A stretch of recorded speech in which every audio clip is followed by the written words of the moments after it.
Welcome to Telugu journalist channel. మీరందరూ కూడా Telugu journalist ఛానల్ని సబ్స్క్రైబ్ చేసుకోండి. ఆంధ్రప్రదేశ్లో ఇప్పుడు ఒక హాట్ టాపిక్ నడుస్తుంది. 50,000 7 లక్షలు. ఇవేమీ డబ్బులు కాదు, ఇవి సోషల్ మీడియాలో వచ్చినటువంటి వ్యూస్. జగన్మోహన్ రెడ్డి ఆ రోజు ఢిల్లీ వెళ్ళొచ్చాక జంతర్ మంతర్లో ధర్నా చేసి వచ్చిన తర్వాత తెల్లారి ప్రెస్ మీట్ పెట్టారు. ఏది తన హయాంలో జరిగినటువంటి అప్పులు దాని మీద ప్రెస్ మీట్ పెట్టారు. అదే టైంలో అటు ఏపీ అసెంబ్లీలో సీఎం చంద్రబాబు నాయుడు జగన్ హయాంలో జరిగినటువంటి ఆర్థిక దాని మీద శ్వేతపత్రం అనేది రిలీజ్ చేస్తున్నారు. ఈ రిలీజ్లో ఇటు జగన్కి వచ్చేసరికి 7 లక్షల వ్యూస్ వస్తే, అటు చంద్రబాబు నాయుడు అసెంబ్లీలో మాట్లాడడానికి 50,000 వ్యూస్ వచ్చినాయట. దీని మీద వీళ్ళు వైసీపీ శ్రేణులు దీన్ని పెద్ద ట్రోలింగ్ చేస్తున్నారు.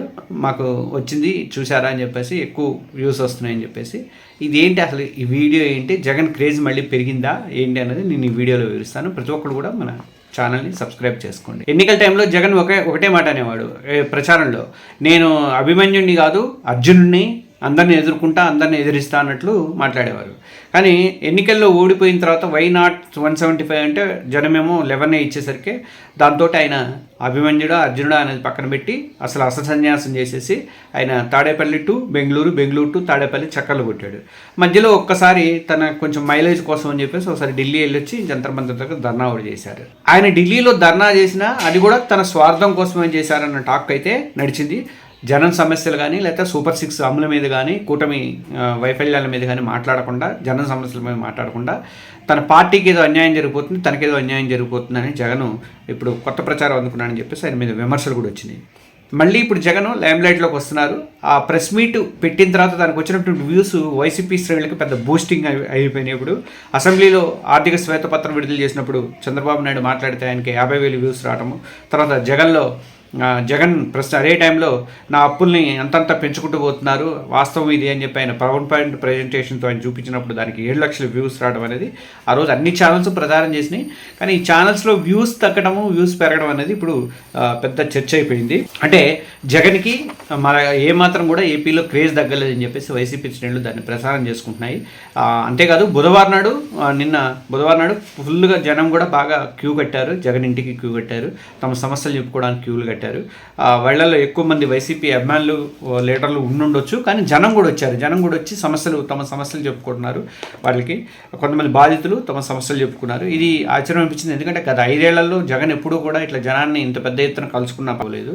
పరదాలు కట్టుకుని పరదాల మట్టిని నివసించారనే ఆరోపణలు బాగా ఉన్నాయి. కాబట్టి ఇంకోటి ఏంటంటే ప్రతిపక్ష హోదా విషయంలో ప్రతిపక్ష హోదా ఇస్తేనే నేను అసెంబ్లీకి వస్తా అని చెప్పేసి జగన్ భీష్మించుకున్నాడు.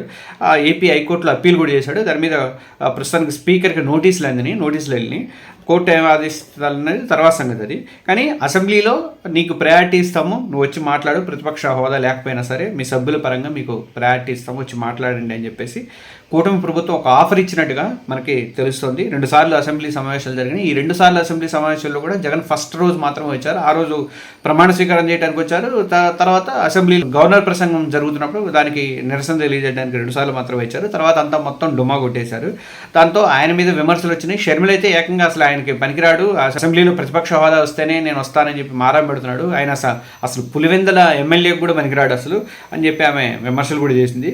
కానీ జగన్ మాత్రం అసెంబ్లీకి రాకపోవడానికి కొత్త లాజిక్ అనేది ఎత్తుక్కొని నేను అసెంబ్లీకి వచ్చినా సరే నాకు మాట్లాడడానికి టైం ఇవ్వరు కాబట్టి నేను రావటం లేదు, అదే నాకు ప్రజా సమస్యలు చెప్పుకోవడానికి టైం ఇస్తే మాత్రం నేను గ్యారంటీగా అసెంబ్లీకి వస్తా అని చెప్పి ఆయన అంటున్నాడు. ఆయన మీద కూడా విమర్శలు వచ్చినాయి. మీరు అసలు ముందు అసెంబ్లీకి వెళ్లకుండా మాట్లాడే అవకాశం ఇచ్చారా ఇవ్వలేదా అన్న తర్వాత సంగతి, ఇవన్నీ చేసుకోకుండా మీరు ముందే ఇట్లా చేస్తే అట్లా అని చెప్పి ఇటు విమర్శలు కూడా వచ్చినాయి. జగన్ మీద ట్రోలింగ్ కూడా నడిచింది. కానీ కూటమి సర్కార్లో రియలైజేషన్ వచ్చిందన్న విషయము మనకి మంత్రులు, స్పీకరు వీళ్ళు మాట్లాడిన దాన్ని బట్టి అయితే అర్థమవుతుంది.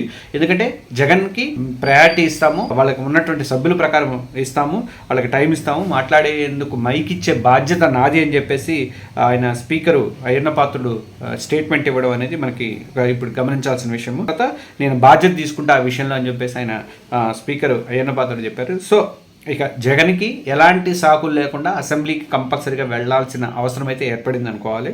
ఇక జగన్కి అసెంబ్లీలో ప్రయారిటీ ఇవ్వాలనే డిమాండ్పై మీ స్పందన ఎలా ఉందో మీ కామెంట్ల రూపంలో తెలియజేయండి. అలాగే ఈ వీడియో నచ్చితే కంపల్సరీగా లైక్ చేయండి. ఎక్కువ మందికి యూట్యూబ్ వాళ్ళు పంపించడానికి అవకాశం ఉంటుంది కాబట్టి కంపల్సరీగా లైక్ చేసి షేర్ చేయండి. అలాగే మన తెలుగు జర్నలిస్ట్ ఛానల్ని సబ్స్క్రైబ్ చేసుకోండి. Thank you.